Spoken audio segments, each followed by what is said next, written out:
Hello and welcome to EDSN 650 at Touro University. I'm Catherine Sky Tomlinson, also known as Dr. Sky, and you are going to be learning how to integrate technology into your work as an educator in your classrooms or using it as your own resource.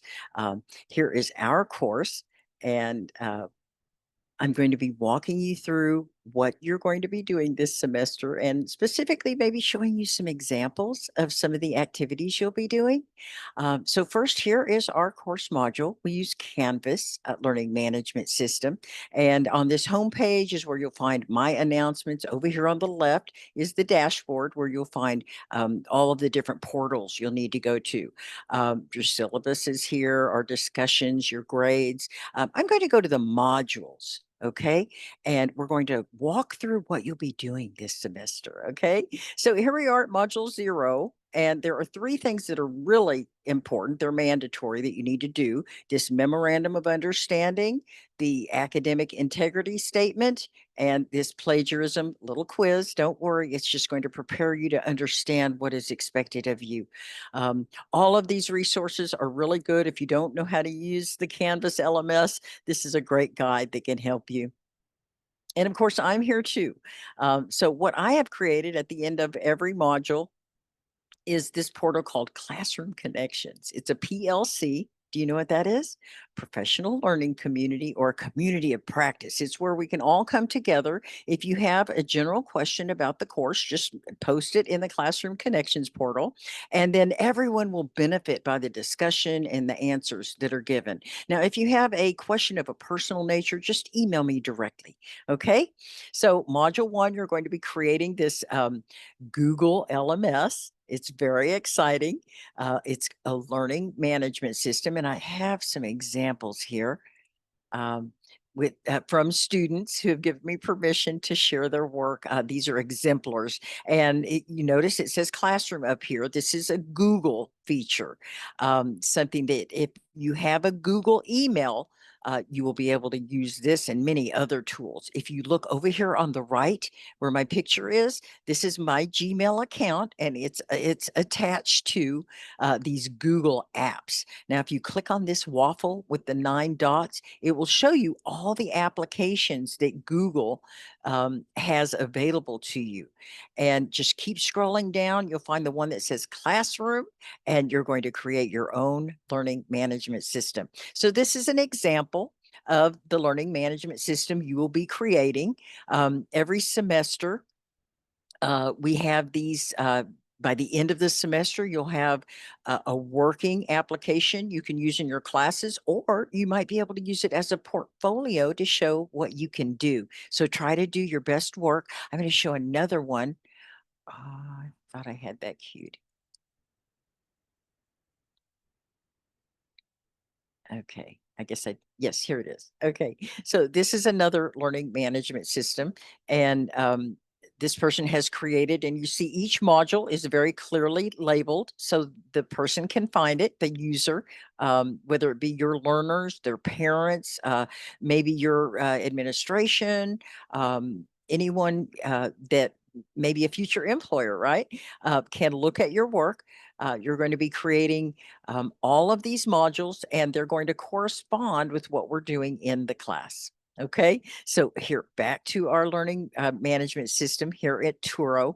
This is week 1 or module 1, and your assessment. You're going to be sharing a link to your LMS, and every week you'll want to share your link to your LMS. And the way you do that is when you go to your LMS right up here on the address line, the URL, you just cut that, copy it, and paste it into your assignment submission. Okay. Because every time you submit your assignments, whether it be some of these different softwares and many tasks you're going to create, I still need to see your whole LMS to see what it is you're teaching, your topic, your grade level, what your standards and learning objectives are. So be sure and do that. Share a link to your learning management system every week.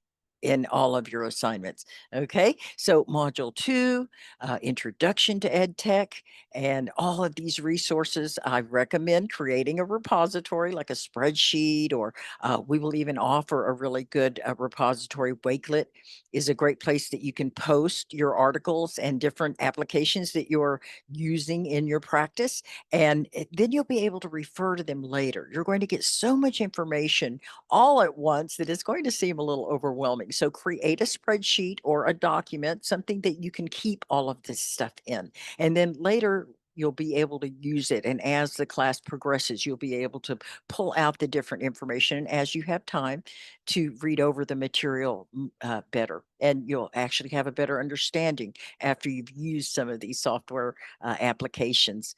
You're going to learn a lot of tips and tricks. And I tell you what, these are survival skills in our our work in education today.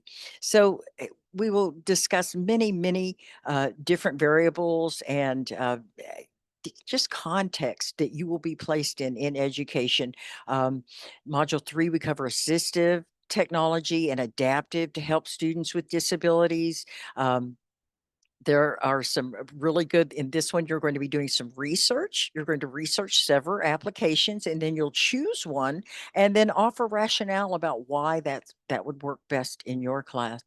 Um, so Module 4, we have inquiry based, and I'll start showing you some of these. This is where you will create a hyperdoc.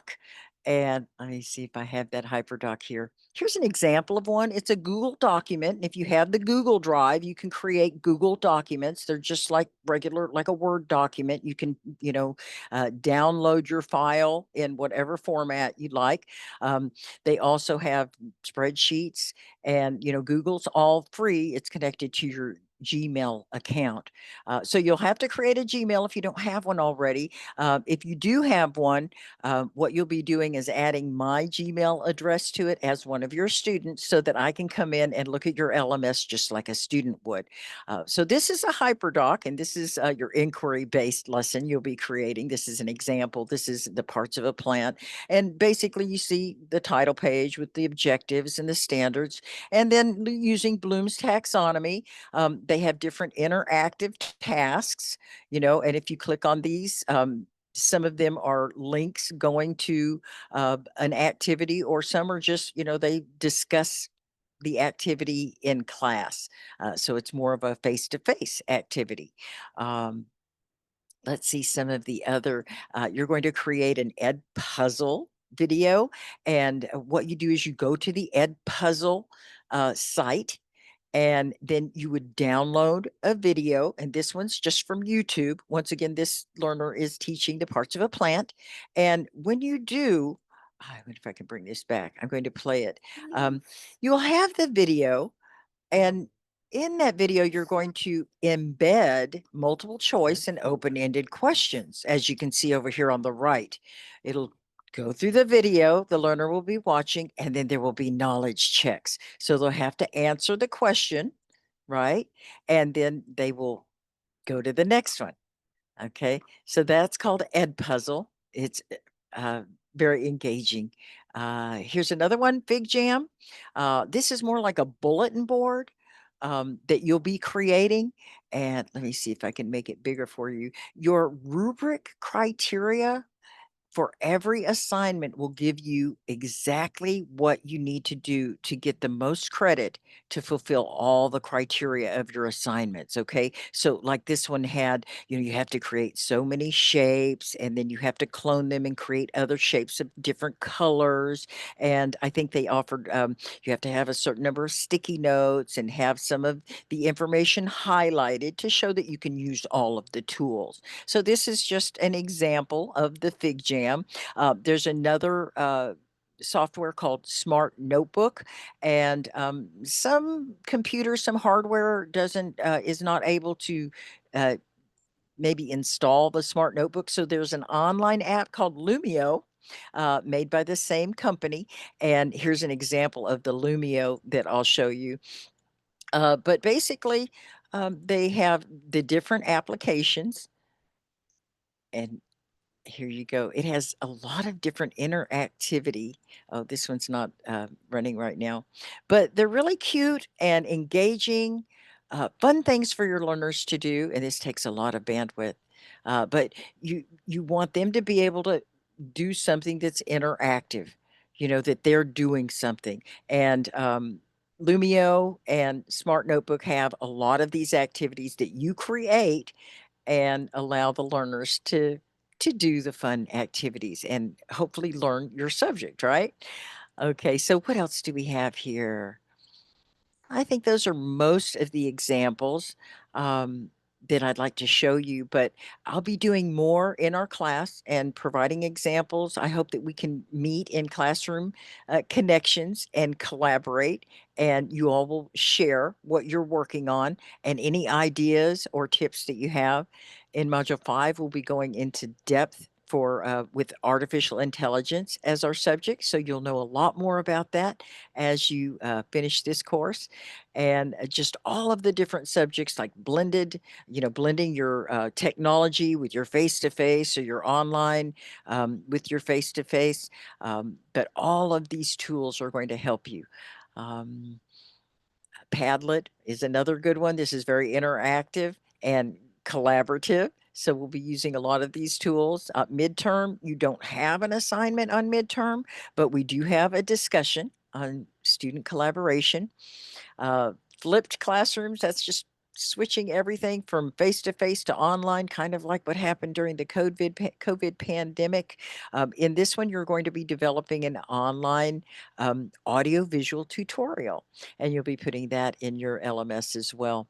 As I said, once again, the rubric criteria is very important to follow if you want to get full credit for all of your discussions and your assignments. Be sure and follow that rubric before you submit anything and make sure you didn't forget any of the criteria. So these are all the different modules and really fun things you're going to be doing. Like I said, your toolkit is like a toy box, and it'll be full of really fun, engaging, effective, robust activities for your learners.